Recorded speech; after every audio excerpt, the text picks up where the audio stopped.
वित्तेषणा और यथेषणा। पुत्रेषणा का मतलब अपने बच्चों के लिए सब कुछ करना। वित्तेषणा कैसे कहाँ से धन आ जाए, चोरी से, बेईमानी से, गलत काम से, मतलब पैसा कितना कहाँ से आ जाए, वित्तेषणा। लेकिन सबसे खराब होती है यथेषणा। यथेषणा में आदमी फिर आगे पीछे नहीं सोचता है, गलत में नहीं सोचता, कुछ भी कर गुजर सकता है कि हमारे अलावा कोई और ना हो। बिल्कुल बिल्कुल, ये बात देखी जा रही है हर हर क्षेत्र में। यथेषणा सबसे बहुत खराब ही चीज बिल्कुल है। खराब बात है। हाँ। ये देखा भी गया है कि छोटे छोटे जो नौजवान हैं वो राजनीतिक आयाम से जुड़ जाते हैं, उनके अंदर एक अजीब टाइप की विकृति आ जाती है। वो हाँ अपना सिर्फ अपने प्रदर्शन, हाँ हमें जाने कुछ लाभ है कि नहीं है, फिर बिल्कुल। पीछे अपना करके वो दूसरी काम- विचारधारा के लोग हैं उनसे लड़ पड़ते हैं और एक बड़ा ही नकारात्मक माहौल खड़ा हो ये सब जाता है। नहीं ये नहीं होना होना चाहिए। तो अरे भैया, आप समाज सेवा है तो आप करिए, किसी के साथ क्यों कर रहे हैं? आप करिए, आपके साथ 10 लोग जुड़ जाएंगे। बिल्कुल अपने आप जुड़ बिल्कुल जाएंगे। बिल्कुल, ये बात सही है। अगर आपके भाव सच्चे हैं, कोई आपके पीछे स्वार्थ नहीं जुड़ा है उसका, लोग सहयोग करेंगे। बिल्कुल बिल्कुल, आप मांगे तो सहयोग।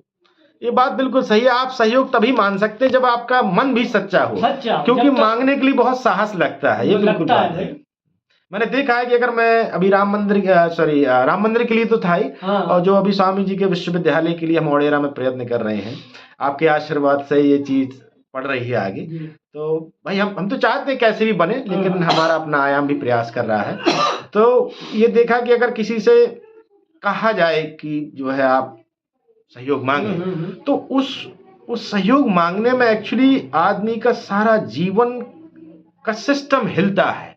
आपका चरित्र एक्चुअली आपको इजाजत देता है कि नहीं, क्योंकि जब आप मांगते हैं तो आपको ये संकल्प लेना पड़ता है कि मैं अब गलत काम नहीं करूंगा, क्योंकि मैं मांग रहा हूं। तभी मिलता है। हाँ, तभी मिलता है। तो यदि आप मन से शुद्ध नहीं है तो ना तो आप मांग पाएंगे, और यदि आप मन से शुद्ध है तो मांगने में भी कोई हिचकिचाहट नहीं होगी, ना ही देने में कोई हिचकिचाहट होगी। मांगू नहीं अपने तन के काज, परमारथ के कारण मोह ना मिलाए। बहुत जब दूसरे काम के लिए मांगना तो काहे की लज्जा। बिल्कुल बिल्कुल बिल्कुल। जब हम डंडा लेके निकल ही पड़े समाज के लिए तो गाली दो भैया, बुराई करो, लेकिन हमें तो करना ही करना है, तो लोग साथ जुड़ जाएंगे, सहयोग मिलेगा। स्वामी जी की जो बात कही है वास्तव में बहुत आदरणीय है कि किस बात की लाज है, जब मैं शुद्ध हूँ, मेरा कोई अपना स्वार्थ नहीं है, तो मुझे लेने और देने में कोई संकोच नहीं है। बहुत अच्छी बात है। तो क्षेत्रवासियों से ये निवेदन है कि आप शुद्ध भाव से अगर वास्तव में समाज का विकास, अपना विकास चाहते हैं तो आगे आएँ और अपना जो कुछ भी योगदान कर सकते हैं खुले मन से करें। आप देख सकते हैं कि हमारे सामने एक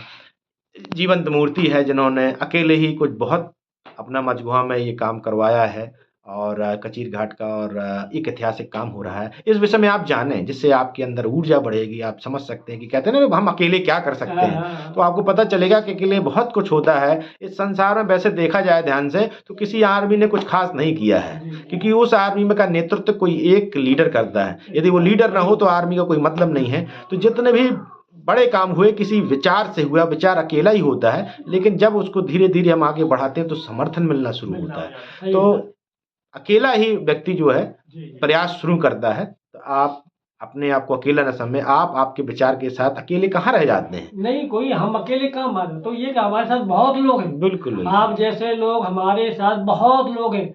जब वो हमारे उसमें फेसबुक में जब आता तो लगता कि हमारे साथ कितना हजारों आदमी हमारे साथ। बिल्कुल बिल्कुल।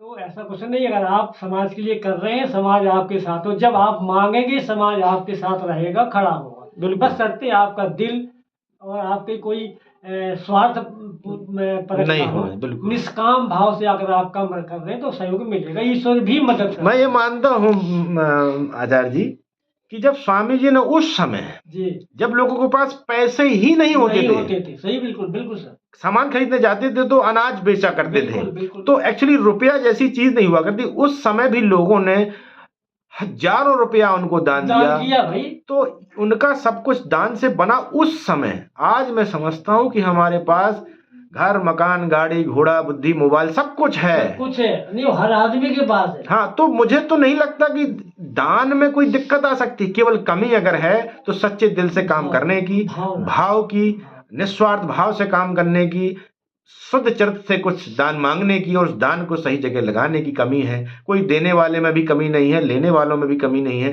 बस ये कि उस कड़ी को जोड़ने वाला शुद्ध चरित्र का व्यक्ति चाहिए। ये बात बिल्कुल सही है। आपसे मिलकर बहुत अच्छा लगा। मेरे लिए ये सौभाग्य का विषय रहता है मुझे जब आप आते हैं। तो बहुत बहुत धन्यवाद, आप आए, आपने अपना कीमती समय निकाला। आशा है आप स्वस्थ रहें और आपका आशीर्वाद मेरे साथ साथ और भी लोगों को मिलता रहे। बहुत बहुत धन्यवाद, बहुत बहुत धन्यवाद।